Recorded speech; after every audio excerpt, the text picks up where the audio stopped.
Hey, it's Christopher, the Bronze Age nerd. Welcome to Bronze Buys. This is the show where I go over everything I picked up over the last week as a comic book collector. Let's see what I got.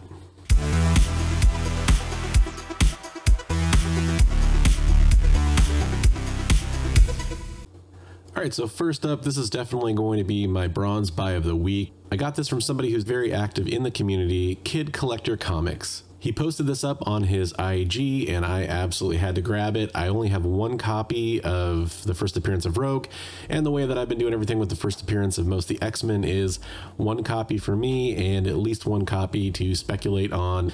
And if you're new to the channel, the whole point in what I'm doing in collecting right now is trying to sell comics to buy like my major keys, like an X-Men #1 or a giant size X-Men #1, that kind of stuff. So since I only had one copy of the first appearance of Rogue here, I definitely had to make sure to grab a second copy. This is a newsstand. It's a little well loved. I'm pretty optimistic that a clean and a press could help this out a lot. I'm going to try out a new cleaner and presser here pretty soon with this and probably a couple other comics I've picked up recently and see how they do. And hopefully, as you follow along, many months from now, I'll probably get this thing back from CGC and we'll see how I did. I think that this could be somewhere in the 7 to 8 range, but it is a newsstand, which definitely helps its value a little bit. Kid Collector did a great job packing this thing out. He worked with me on the comic. He was a total professional about everything. So I just want to give him some positive feedback about that. He did a really great job, and you can definitely buy from him. He's a great seller. Check him out. All right, so I go over all the nerdy pickups. That does include action figures. I was a huge fan of the last season, The Mandalorian, and the first season for that matter, as a lot of people were. And I'm a big Katie Sackhoff fan. I've really enjoyed her ever since she debuted on Battlestar Galactica. I've followed her career pretty closely. I think she's an awesome actress. I definitely had to grab this. This is probably the best Katie Sackhoff figure we're going to get, at least for some time. I've absolutely loved following Bo-Katan's character. It's really cool to get a Bo-Katan figure, and I think this one turned out really good. I'm excited to check this one out. So this next batch of comics I got from Random Ass Comics on IG. You're going to see a theme. I got a lot of Star Wars stuff this week, probably because of how it lined up with May the 4th. This is Star Wars Kanan number 10.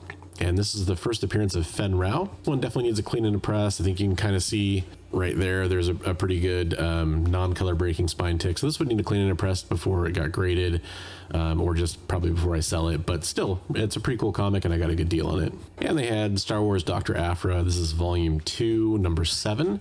I had to grab this one too. It's a Star Wars first appearance. We all know what those usually mean.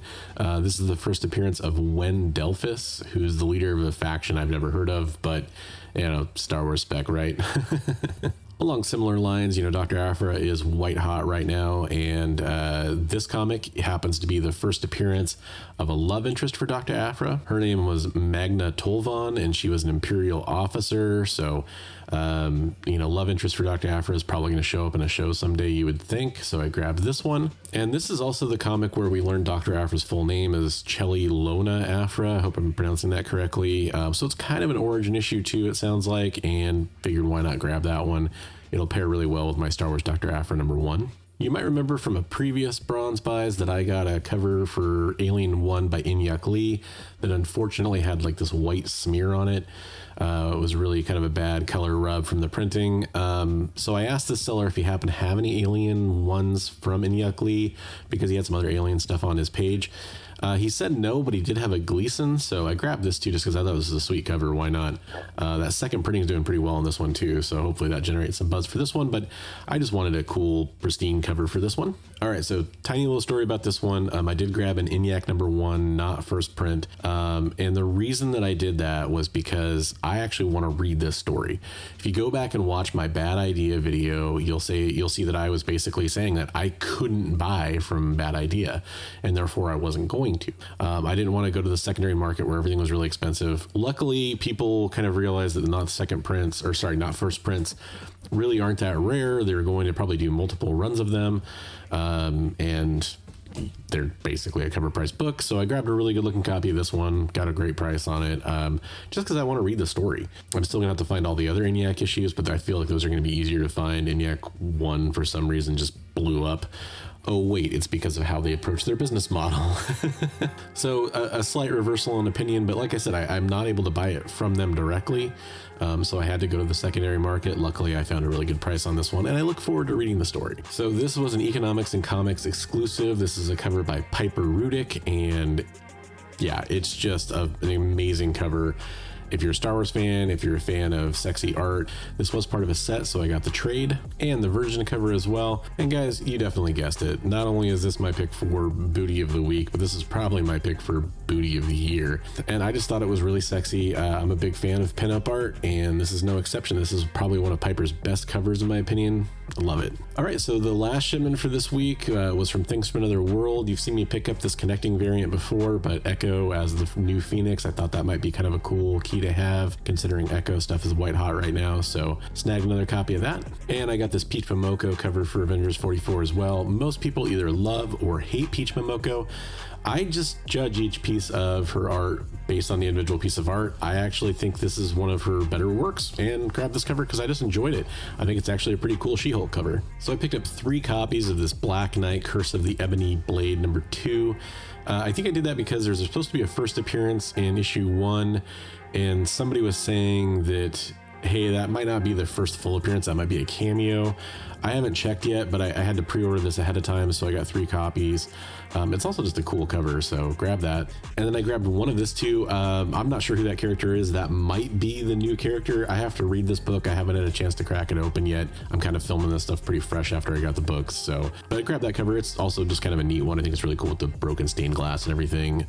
So yeah, hopefully that's the character, and hopefully this is a comic that's worth something someday. And this Captain Marvel 28, apparently she's getting trained by Doctor Strange to use some mystical powers, so I grabbed this too. I don't know what's going on in the current Captain Marvel story. I also just thought this was a cool cover. Just kind of has like a different look for her because of all the magic inspired stuff that's going on in it, of course. So grab this one, and this fucking sweet Carnage Black, White, and Blood cover. This is just an awesome Kyle Otts cover, so I made sure to grab this one too. And I'd already grabbed a few of these Shannon Mayer covers. I like to order from like stuff that I'm really specking heavy on, like Cult of Dracula. I like to order from a couple different places because if one place screws up my copies, I got another shot at maybe they got a better shipment of copies or whatever, or they packed it better. So yeah, anyways, luckily I got another one of this one because I think that this will be one of the more popular covers for Cult of Dracula too, as it starts to take off. All right, I grabbed the Perio Deja Thoris #12 cover. Just Perio's work is stunning, and I tend to be in love with most of it, and this is no exception. Of course, Linsner's no slouch either, so I grabbed this one too.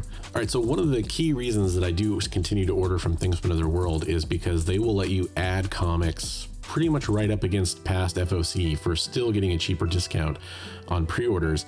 The news kind of broke that this was going to be the first appearance of this kind of cosmic red and green Hulk. I don't think that's the Hulk pictured on the cover. That's just maybe him in his emaciated form before he turns into that Hulk. I haven't read the story yet. Again, I just got these comics. But I did get 3 copies of this from Things from the World because that's what they would let you add to your cart. So I grabbed all 3 copies. Unfortunately, none of them are in great shape. I blame that more on Marvel. They just have crappy covers. Same deal on this Joker #2. The news broke really late that Joker 2 is going to be the first appearance of Vengeance, Bane's daughter. Now, it is a cameo, and that kind of came out a couple days later, but I went and grabbed any copies I could find of it because I know a lot of people weren't going to be on Joker past issue #1. That's just how it works.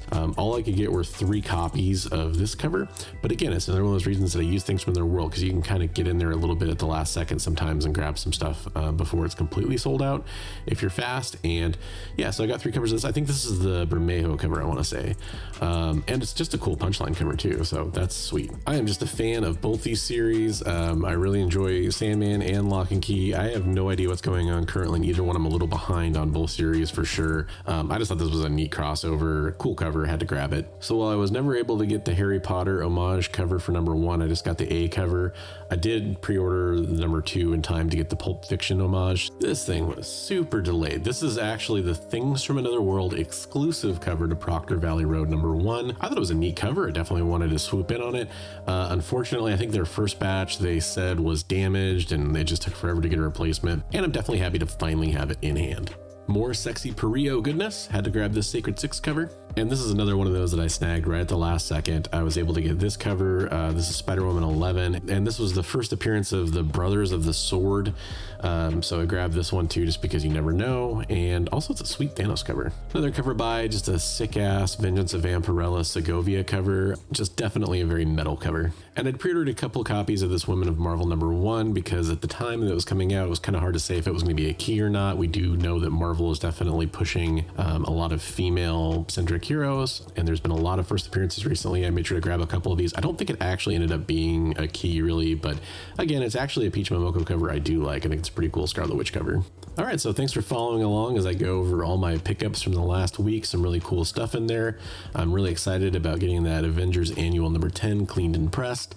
Once again, thanks to Kid Collector Comics for hooking me up with that. That was really sweet. And as usual, I do want to remind you that I do have a Ko-fi account. You can go donate to the page there if you want to support the channel. I definitely do appreciate all the support that I've received through my Ko-fi. Thank you very much to everybody that's donated.